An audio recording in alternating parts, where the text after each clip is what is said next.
Today we're here to make a BBT. Because what's a BBT? We're all familiar with BLT, bacon, lettuce, tomato. Today we're doing a bacon basil tomato, my Italian twist.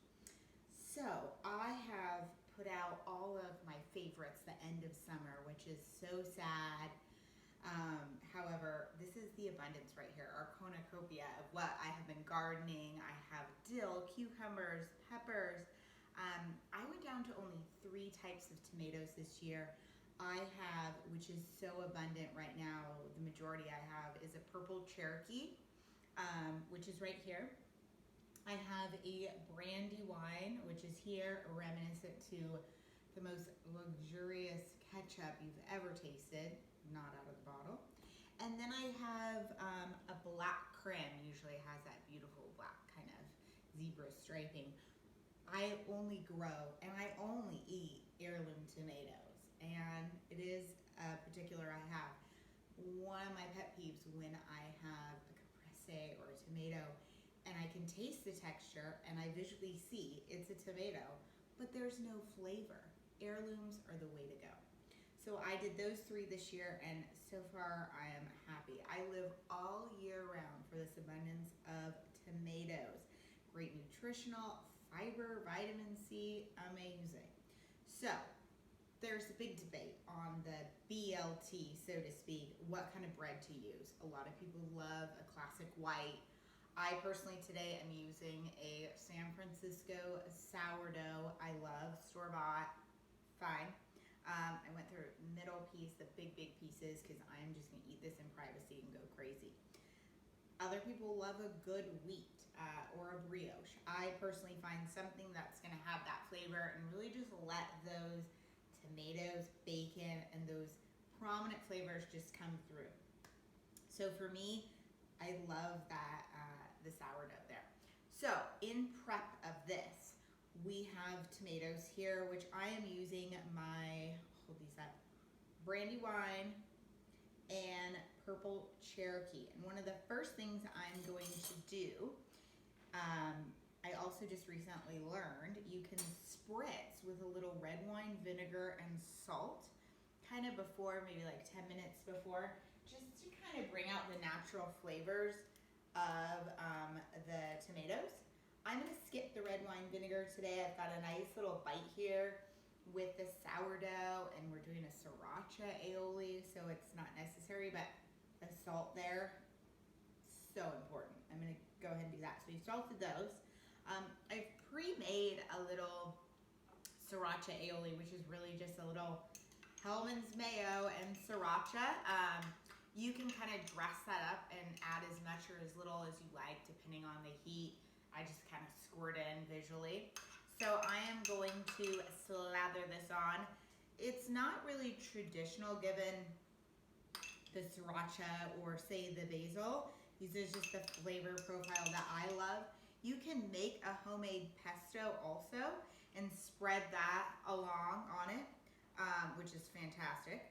I like a little extra mayo. I'm not gonna go light. I really want that to come through because also I have a really heavy kind of hearty piece of bread here. So I'm just gonna kind of slather this on. You can also do any aioli you like. Maybe a lemon and look those kind of up. Well, I'm sure we'll be making those, a homemade one here soon on the video.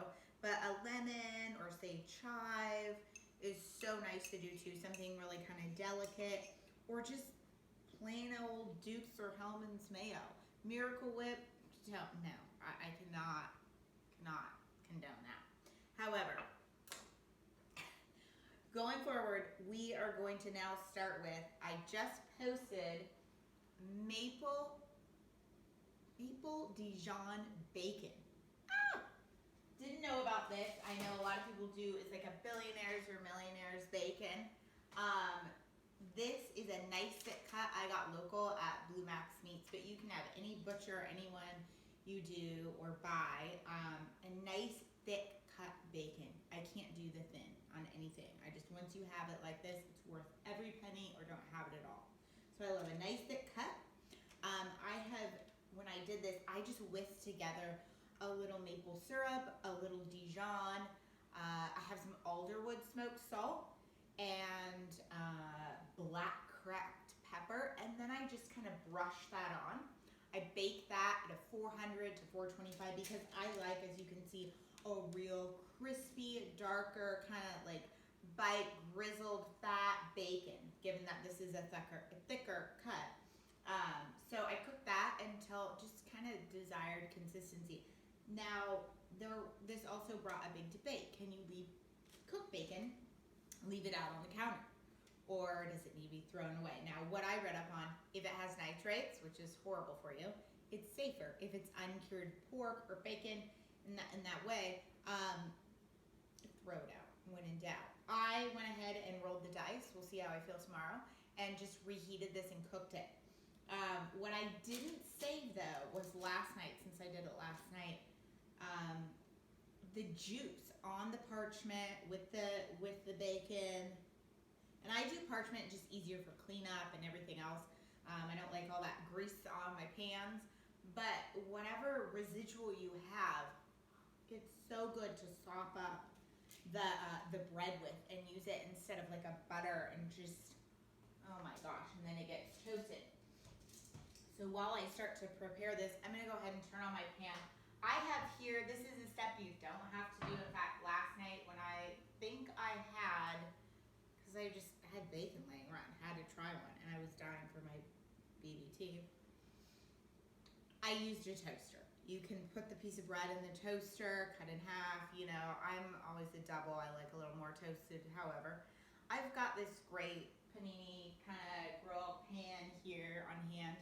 I'm gonna just start heating that up, a little warmer, and to press that down to makeshift, I use another full-on cast iron pan to just give it that little extra heat. One of the things you can also substitute and add in here is fresh mozzarella or mozzarella that you slice in to really panini it up. I want this more of a toasted BLT though, so we're gonna go without that today because I've also tried that as well, just, you know, to know. And I am gonna add in caramelized onions. So we have our mayo on here. I'm gonna add a couple just light spoonfuls, actually just one, of our pre-cooked caramelized onions right on there. I just love that flavor profile. If you don't need it. It's an extra.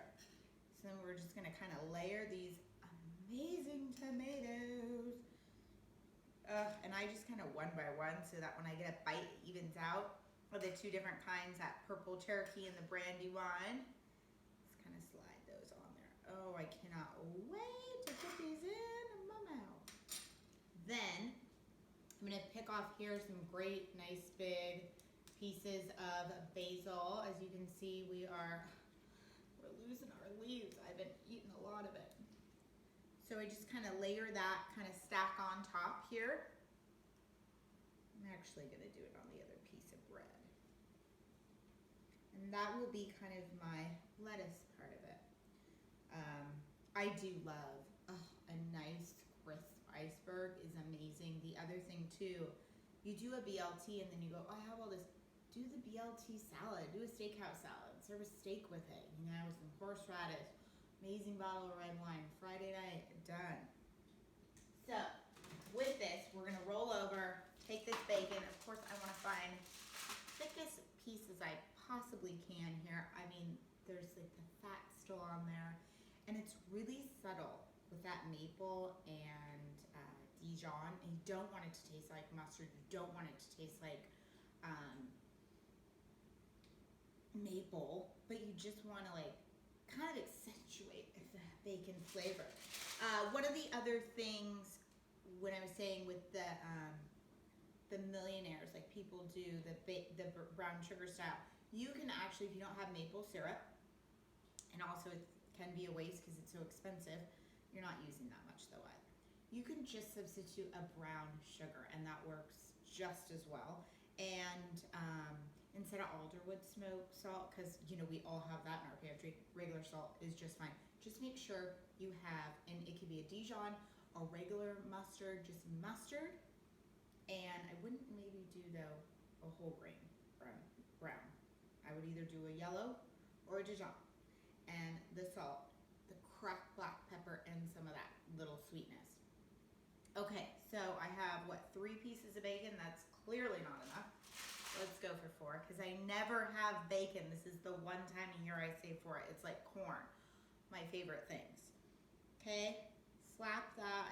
Do I have everything I need? Yes. Put this on top.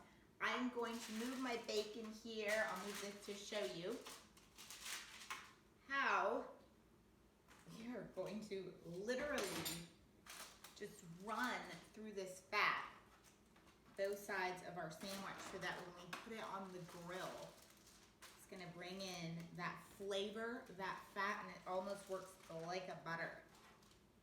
Okay, this is going. Slip that right on there halfway. Face down. Oh my gosh, I smell it. The aroma, I could not sleep last night of my house with the bacon. I mean, amazing. Just wonderful. So, and I still get it, and it's wonderful. So we're gonna crisp that up, both sides. I started medium high. I like a high. I don't want it to burn, but I really want, because you also have to remember, you're gonna get a lot of moisture from the inside of the mayo, the tomatoes, so you wanna get a nice kind of, as much as you can, kind of crisp on the outside. Do both. And it's amazing, fantastic. So enjoy your day. Make yourself an amazing BBT with your favorite cold beverage, and God bless. Take care.